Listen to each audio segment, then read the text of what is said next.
Employment Report. Representative Kevin Brady, chairman of the Joint Economic Committee, will also hold a hearing this morning on the jobs report. It's going to be tough enough for USA Today to figure out what to say, Congressman. It's 6.7%, a 0.3% drop in the rate. I mean, that's so good, but how do you explain that with 73,000 and we're down to another low on the participation rate? So depending on who you are and where you sit in the aisle, there's something for everyone.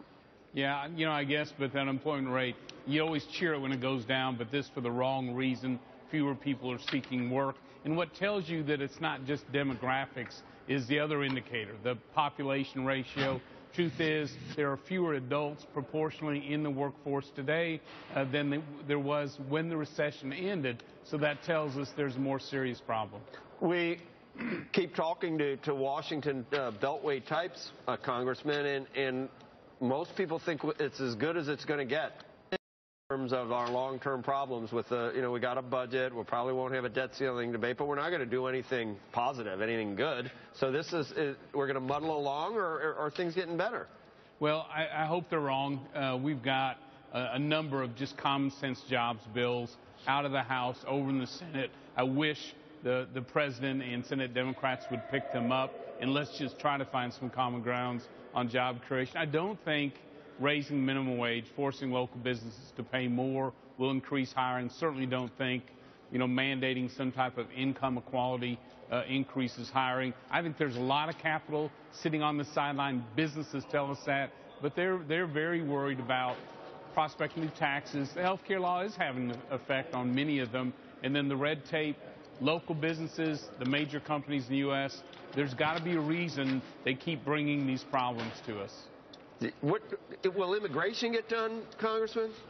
I think there's a chance of it. I think if we start step by step, securing the border so we don't repeat the problem, a real guest worker program that addresses our economy today and in the future, and I think ultimately some type of legal status, but without citizenship or welfare benefits. I think there's some common ground in that area. I mean, do you talk to the speaker? What's good? It's January. We're back to work. What's next? What's he going to do? Yeah. I think the continued focus will be on job creation. No question about that. He has told us this week that immigration reform, starting with securing that border, will be a priority in this session. Timetable, I just don't know. Can we get the legal immigration done, the H-1B visas? Because this is a real job constrainer right now.